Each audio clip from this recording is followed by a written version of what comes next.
자, 지금 우리는 보냄을 받은 이 세상에서 우리가 어떻게 살아야 하는가 하는 문제를 함께 다루고 있습니다. 보냄을 받은 우리는 이 세상에서 어떤 삶을 살아야 됩니까? 내 자신의 몸을 거룩한 산제물로 드리는 삶의 예배를 드려야 합니다.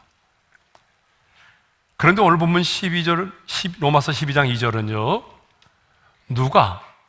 어떤 사람이 이 세상에서 자신의 몸을 들여서 삶으로 하나님을 예배할 수 있는지에 대하여 말씀하고 있습니다.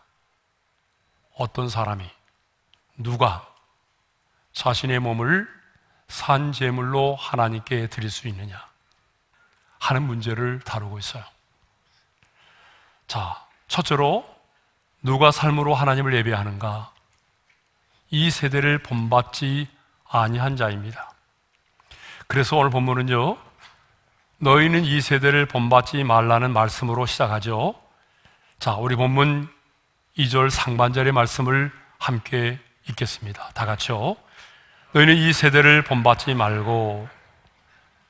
사도 바울은 오늘 본문에 앞서서 12장 1절에서 이렇게 말씀했죠. 다 같이요. 너희 몸을 하나님이 기뻐하시는 거룩한 산 제물로 드리라. 이는 너희가 드릴 영적인 예배니라. 이 말씀에 이어서 곧바로 무슨 말씀을 하고 있어요? 너희는 이 세대를 본받지 말라고 말하고 있어요. 그러니까 우리가 이 세상에서 내 몸을 거룩한 산제물로 드리는 삶의 예배는 무엇과 연관되어 있다는 거예요? 이 세대를 본받지 않는 것과 연관되어 있다는 것입니다. 이 세대를 본받는 자는 자신의 몸을 하나님이 기뻐하시는 산제물로 드릴 수가 없습니다. 이 세대를 본받는 자는요, 이 악한 세상 속에서 삶으로 하나님을 예배할 수가 없어요. 그러므로 삶의 현장에서 삶으로 하나님께 예배를 드리고자 하는 자는요, 반드시 이 세대를 본받지 않아야 한다는 것입니다. 그러면 이 세대란 무엇을 말할까요? 우리말은요, 세대, 세상을 뜻하는 말이 하나지만 헬라어에서는요, 두 개의 단어로 사용하고 있어요. 그 첫 번째 단어가 뭐냐면 코스모스라고 하는 말인데, 이 말의 뜻이 뭐냐 그러면 공간적이고 우리 눈에 보이는 세상을 말하는 거예요. 또 하나의 단어는 아이온이라고 하는 단어인데 시간적이고 보이지 않는 세계를 말합니다. 그러면 이 세대를 본받지 말라고 할 때에 오늘 본문에서 사용된 단어는 어떤 걸까요? 바로 아이온입니다. 그러므로 본문이 말하는 이 세대는 우리 눈에 보이지 않는 악한 영의 지배하에 있는 인본주의적인 이 세상의 악한 풍습과 타락한 생활 방식을 말한다는 거예요. 그런데 주님은 오늘 우리에게 이 세대를 본받지 말라고 말씀을 하십니다. 이 세상의 신, 공중권세 잡은 자가 다스리고 있는 이 악한 세대를 본받지 말라는 거예요. 악한 영이 지배하고 있는 이 세상의 악한 풍습과 타락한 생활의 방식을 본받지 말라는 것입니다. 그러면 이 본받지 말라는 말의 의미가 뭘까요? 이 본받지 말라는 말의 의미를 알려면 본받으라는 말의 의미가 무엇인지를 먼저 알아야 돼요. 이 본받으라는 말의 의미가 뭐냐? 같은 모양이 되다, 자기 자신을 무엇과 동일시하다, 또 따르다, 이끌다라고 하는 뜻을 가지고 있습니다. 그러므로 이 세대를 본받는다라고 하는 것은 내가 이 세상의 사람들과 동일하게 살아가는 것입니다. 내 자신을 세상의 흐름에 내어 맡기면서 그들을 따르며 사는 것입니다. 그러므로 본받지 말라라고 하는 말의 의미는 너 자신을 이 세상과 동일하게 여기지 말라는 거예요. 이 세상의 흐름에 자신을 내어 맡기지 말라는 거예요. 성도 여러분, 우리는 이 땅에 사는 동안에 예수 믿고 구원받아서 하나님의 자녀가 된 사람들입니다. 그렇지만 우리는 여전히 이 세상 속에서 사람들과 더불어 살아가고 있습니다.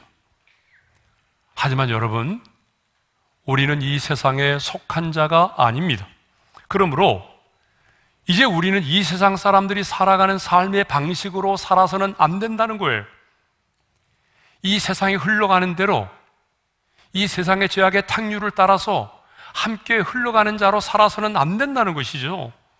하나님의 사람인 우리는 이 세상의 죄악의 탕류를, 파도를 헤치고 세상의 죄악의 물결을 거슬려 올라가야 합니다.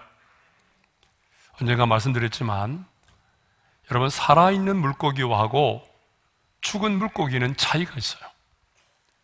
여러분, 죽은 물고기는 뭐죠? 죽은 물고기는요, 생명이 없기 때문에 그냥 물결을 따라서 또 내려갑니다. 그러나 여러분, 생명이 있는 살아있는 물고기는요, 물결을 따라서 거슬러 올라갑니다. 연어는 산란기가 되면은 기소 본능을 따라서요, 물결을 막 거슬러 올라가죠. 때로는 막 폭포에 도전하기도 합니다. 저는 오늘 이 말씀을 듣는 모든 성도들이 생명이 없는 죽은 물고기처럼 이 세상의 물결을 따라 떠내려가는 인생이 아니라 하나님의 생명을 가진 사람으로서 성령의 능력으로 세상의 물결을 거슬러 올라가는 성도들이 될 수 있기를 바랍니다. 저는 우리 성도들이 세상에서 성공을 위해서, 아니 세상에서 살아가려면 어쩔 수 없다는 이유로 대세를 따라서 사는 것이 아니라 성령의 능력으로 이 세상의 물결을 거스르면서 죄악의 파도를 헤치며 나아가는 그런 성도들이 될 수 있기를 바랍니다. 이것이 바로 이 세대를 본받지 않는 것입니다. 그러면 좀 더 구체적으로 이 세대를 본받지 않는 삶이 뭘까요? 그것은 이 세상의 풍속을 따르지 않는 것입니다. 사도 바울은요, 우리가 구원받기 이전의 삶을 이렇게 말하고 있어요. 에베소서 2장 2절의 말씀이죠. 우리 함께 읽겠습니다. 다 같이요. 그때 너희는 그 가운데서 행하여 이 세상의 풍조를 따르고, 그러니까 저와 여러분이 예수 믿고 구원받기 이전에 허물과 죄로 죽어 있을 때에 우리는 어떤 상태에 있었어요? 이 세상의 풍조를 따르고 있었다는 거예요. 그래서 하나님은요, 이스라엘 백성들을 애굽에서 구원하여 내신 다음에 이방 족속의 풍속을 따르지 말 것을 강력하게 말씀을 하셨어요. 자, 레위기 18장 3절의 말씀입니다. 다 같이요. 너희는 너희가 거주하던 애굽 땅의 풍속을 따르지 말며 내가 너희를 인도할 가나안 땅의 풍속과 규례도 행하지 말고. 이스라엘 백성들이 애굽에 머물러 있던 그 오랜 시간 동안 애굽에 머물러 있으면서 그들이 보아왔던 애굽 사람들이 섬기는 그 풍속을 따르지 말라는 것입니다. 뿐만 아니라 너희가 장차 이제 요단강을 건너서 가나안 땅에 들어가게 될 터인데, 가나안 땅에 들어가게 되면 가나안 땅의 이방 족속들이 섬기는 그들의 풍속을 따르지 말 것을 하나님이 강력하게 말씀을 하셨어요. 그러면 왜 하나님은 우리로 하여금 이방의 풍속을 따르지 말 것을 명령하실까요? 자, 그 이유가 있어요. 여러분, 하나님을 모르는 사람들이 섬기는 풍속 가운데는요, 하나님이 계시지 않을 뿐만 아니라 하나님이 가증히 여기시는 것들로 가득 차 있기 때문에 그렇습니다. 더 중요한 이유는 그러한 이방의 풍속을 따르고 섬겼을 때에 주어지는 결과가 뭐냐면 평안이 아니라 더 불안하고 더 두려워지고 마지막에는 멸망에 이르게 되기 때문입니다. 그래서 하나님이 이방의 풍속을 따르지 말라는 거예요. 그래서 레위기에는요, 이스라엘 백성들이 따라서는 안 되는 이방의 풍속들이 아주 구체적으로 기록되어 있어요.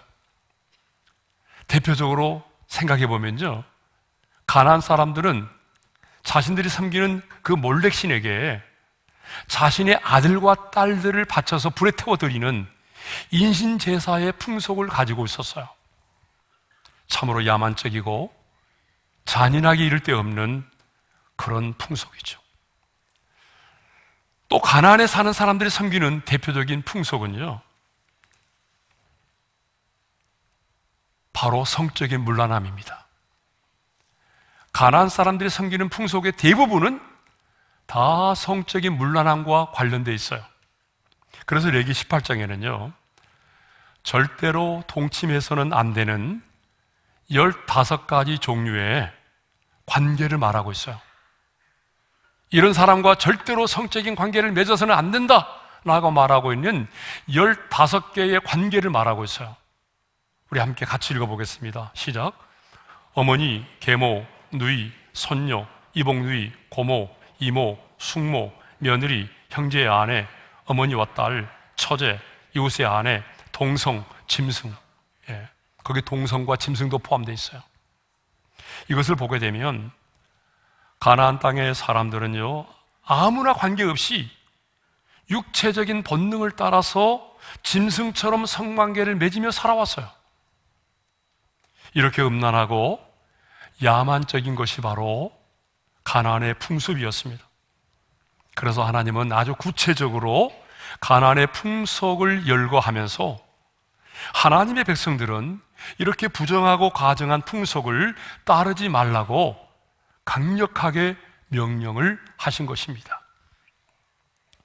그런데 여러분, 오늘 우리가 사는 이 세상의 풍속과 문화를 보십시오. 얼마나 악하고 음란합니까? 하나님이 없는 이 세상의 풍속과 문화를 보게 되면요, 굉장히 악하고 음란합니다. 그래서 예수님께서는요, 종말의 때를 이야기하면서 마태복음 12장 39절에서 이렇게 말씀하십니다. 다 같이요. 악하고 음란한 세대가 표적을 구하나 선지자 요나의 표적밖에는 별 표적이 없느니라. 주님은 이미 우리의 세대를 악하고 음란한 세대라고 규정하셨습니다. 우리가 사는 세상이 얼마나 악하고 여러분 음란한 세상인가는 제가 더 이상 여러분들에게 설명하지 않아도 지금 우리의 삶의 현장에서 우리 모두가 경험하고 있기 때문에 너무나 잘 아실 것입니다. 그런데 주님은 오늘 우리에게 말씀하십니다.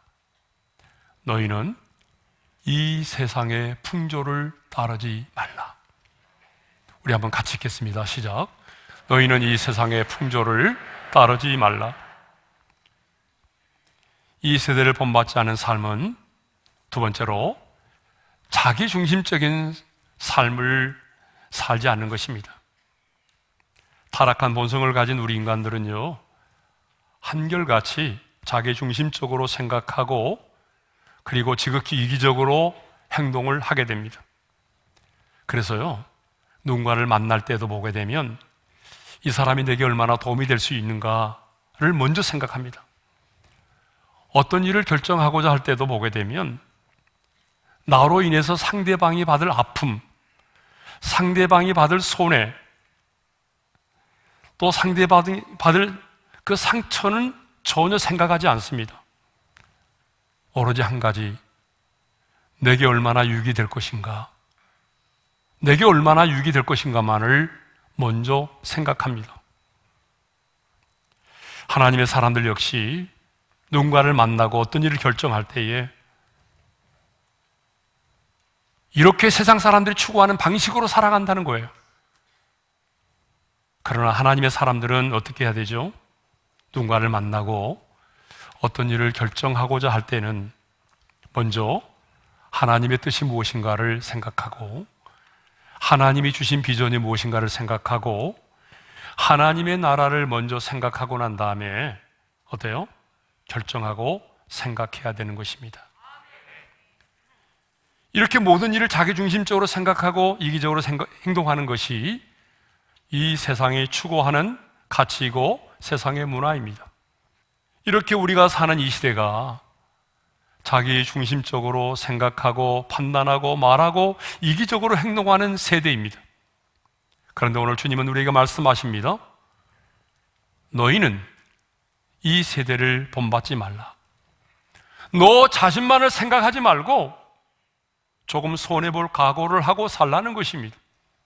약삭빠르게 살지 말고 예수님이 그렇게 사셨던 것처럼 때로는 바보처럼 이 세상을 살라는 것입니다. 이 세대를 본받지 말아야 할 세 번째는 물질이면 모든 것을 이룰 수 있다라고 하는 물질 만능주의를 버리는 것입니다. 지금 이 시대를 사는 사람들은요, 돈만 있으면 안 되는 것이 없고 물질만 있으면 모든 것을 다 이룰 수 있다라고 생각을 합니다. 사람들은 돈만 있으면 뭐든지 가질 수 있고 누릴 수 있다라고 생각합니다. 한마디로 인생의 행복과 성공은요, 돈과 비례한다는 거예요. 많은 사람들이 물질 만능주의에 빠져서 물질의 노예가 되어가고 있습니다. 이것이 바로 우리가 사는 세상입니다. 그러나 우리 예수님은 돈을 좋아하는 당시의 바리새인들에게 이렇게 말씀을 하셨습니다. 우리 함께 읽겠습니다. 다 같이요. 너희는 하나님과 재물을 겸하여 섬길 수 없느니라. 하나님과 재물을 겸하여 섬길 수 없다는 거예요. 우리 인생의 주인은 한 분이라는 거예요. 그런데 여러분, 이 말씀을 들은 바리새인들은요, 어떻게 반응했을까요? 여러분, 한번 그 다음 구절을 읽어보겠습니다. 다 같이요. 바리새인들은 돈을 좋아하는 자들이라 이 모든 것을 듣고 비웃거늘. 바리새인들은요, 주님의 이 말씀 앞에 비웃었어요. 제가 오늘 여러분들에게 물질의 노예가 되지 말라, 물질이 인생의 행복의 척도도 성공의 기준도 아니다 라고 말하면 이 설교를 들으면서도 마음속으로 비우는 사람들이 있을 수도 있어요. 그 사람들의 특징은 뭐죠? 돈을 좋아하는 자들이에요. 바리새인들은 돈을 너무나 좋아했기 때문에 주님의 그 말씀 앞에 그들은 비웃었어요. 그들은 말로는 하나님을 섬긴다고 하면서도 실제로는요, 재물을 섬기고 있었기 때문이죠. 그러나 성경은 우리에게 말합니다. 돈을 사랑하지 말라. 왜냐하면 돈을 사랑함이 일만하게 뿌리가 되기 때문이라는 거예요. 우리 잘 아는 말씀이잖아요. 디모데전서 6장 10절의 말씀, 특별히 돈을 좋아하는 사람들은 암송할 필요가 있어요. 다 같이요. 돈을 사랑함이 일만하게 뿌리가 되나니 이것을 탐내는 자들은 미혹을 받아 믿음에서 떠나 많은 근심으로써 자기를 찔렀도다. 지금 우리는요, 만몬을 숭배하는 이 세상 속에 살고 있습니다. 아니, 죽도록 돈을 좋아하는, 돈에 미친 시대에 살고 있습니다.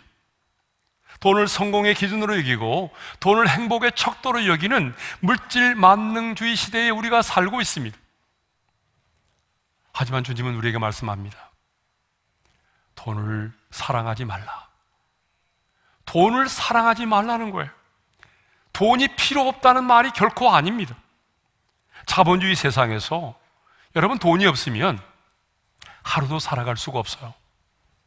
그러므로 하나님의 사람인 우리도 다른 사람보다 더 열심히 최선을 다하여 돈을 벌어야 합니다.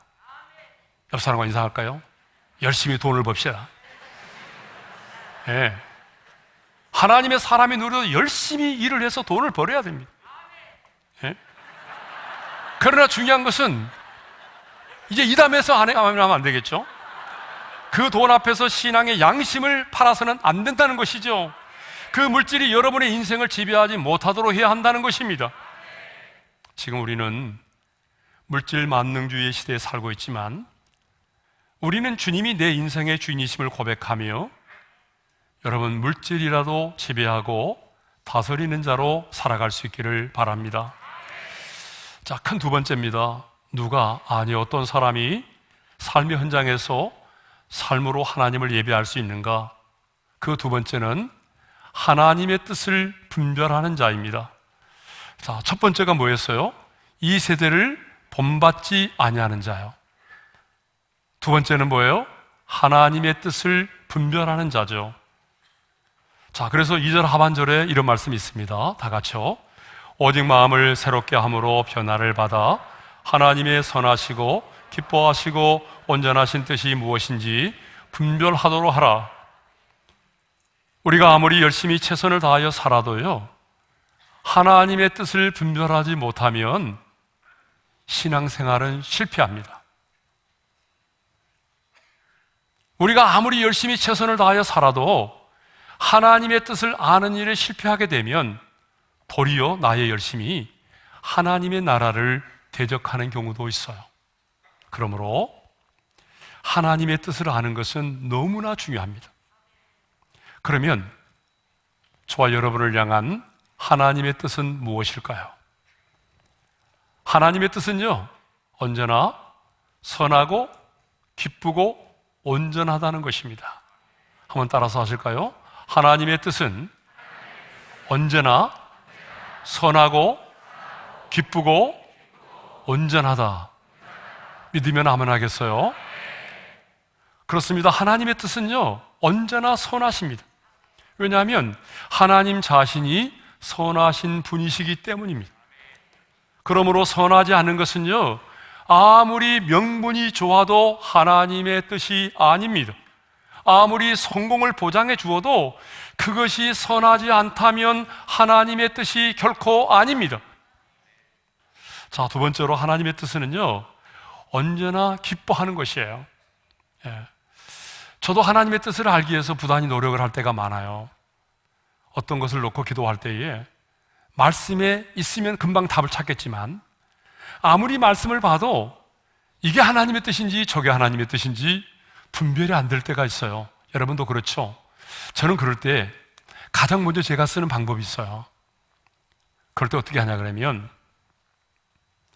하나님의 뜻을 알고자 할 때 내 안에 내주에 계신 성령께서 어떻게 반응하시느냐를 묻습니다. 내 안에 계신 성령께서 내가 그 문제를 주님께 아뢰고 그 문제를 놓고 기도할 때에 내 안에 계신 성령께서 막 기뻐하시고 즐거워하시면 여러분 알 수 있거든요. 아, 그래. 그러면 이건 하나님이 원하시는 것이구나 라고 생각하고, 근데 내가 볼 때는 이게 너무 내게 필요하고 또 합당하다고 생각해서 열심히 기도는 하지만 그럼에도 불구하고 내 안에 계신 성령께서 근심하시고 탄식하시고 막으실 때가 있어요. 그러면 내가 아무리 원하는 것이라고 할지라도 내려놓습니다. 하나님의 최고의 기도의 응답이 뭐죠? 기쁨으로 임하는 것입니다. 그래서 제가 늘 여러분들에게 기도할 때에 응답의 기쁨이 임할 때까지 기도하세요라고 말하는 게 뭐냐면, 하나님의 기뻐하심이 깨달아지면 내가 이미 응답을 받은 걸로 생각해도 괜찮다라고 하는 거예요. 네. 자, 하나님의 뜻은 온전합니다. 여러분, 이 온전하다고 하는 말이 뭐냐 그러면요, 부족함이나 잘못됨이나 흠이 전혀 없다는 거예요. 근데 여러분, 우리는 어떻습니까? 우리의 생각과 우리의 뜻은요, 온전하지 않아요. 내가 아무리 오랜 시간 동안 숙고해서 내린 결정이라고 할지라도 우리의 뜻에는 언제나 부족함이 있고 허물이 있고 약함이 있어요. 허점투성이에요. 그러나 여러분, 하나님의 뜻은 뭐예요? 온전합니다. 내가 보기에는 부족한 것처럼 보이고 시대에 안 맞는 것처럼 보여도 저와 여러분을 향한 하나님의 뜻은 부족함이 없습니다. 온전합니다. 반드시 이루어집니다. 흠이 없기 때문이죠. 그러므로 여러분, 성공적인 신앙생활을 하려면 하나님의 뜻을 분별할 수 있어야 합니다. 이 세대를 본받지 않고 삶의 현장에서 삶으로 예배를 드리려면 반드시 하나님의 뜻을 분별할 수가 있어야 합니다. 근데 정말 중요한 게 있어요. 누가 하나님의 뜻을 분별할 수 있느냐는 거예요. 내가 하나님의 자녀라고 해서 그냥 다 하나님의 뜻이 분별됩니까? 아니에요. 누가 하나님의 뜻을 분별할 수 있느냐? 자, 2절 하반절의 말씀을 우리 한번 읽어볼까요? 다 같이요. 오직 마음을 새롭게 함으로 변화를 받아 하나님의 선하시고 기뻐하시고 온전하신 뜻이 무엇인지 분별하도록 하라. 하나님의 선하시고 기뻐하시고 온전하신 뜻이 무엇인지를 분별하려고 하면 뭐가 나오죠? 오직 마음을 새롭게 함으로 변화를 받으라고 말하죠. 여러분, 우리의 마음이 변화를 받아야 된다는 거예요. 새롭게. 그러면 언제 우리의 마음이 새롭게 변화됩니까? 여러분, 우리의 마음이 언제 새롭게 함으로 변화를 받습니까? 하나님의 말씀을 듣고, 하나님의 말씀을 읽고, 하나님의 말씀을 암송하고, 하나님의 말씀을 내가 묵상할 때에 성령께서 그 마음에 역사하시면, 성령께서 그 말씀을 통하여 우리의 마음을 새롭게 하십니다. 왜냐하면 모든 성경은 하나님의 감동으로 된 것으로서 하나님의 사람으로 온전케 할 뿐만 아니라 모든 선한 일을 행할 능력을 갖추게 하기 때문입니다. 디모데후서 3장 17절의 말씀을 읽겠습니다. 다 같이요.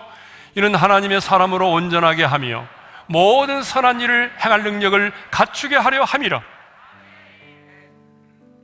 성령님은 끊임없이 우리로 하여금 말씀을 생각나게 하시고 우리를 진리 가운데로 인도하시는 분이십니다.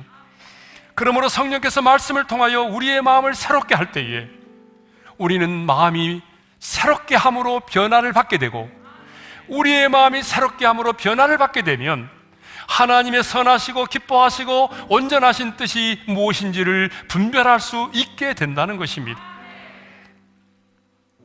저는 그래서 우리 어른의 모든 성도들이 하나님의 말씀을 가까이 하고 암송하고 묵상함으로 성령께서 역사해 주셔서 여러분의 마음을 새롭게 함으로 하나님의 뜻이 분별될 수 있기를 바랍니다.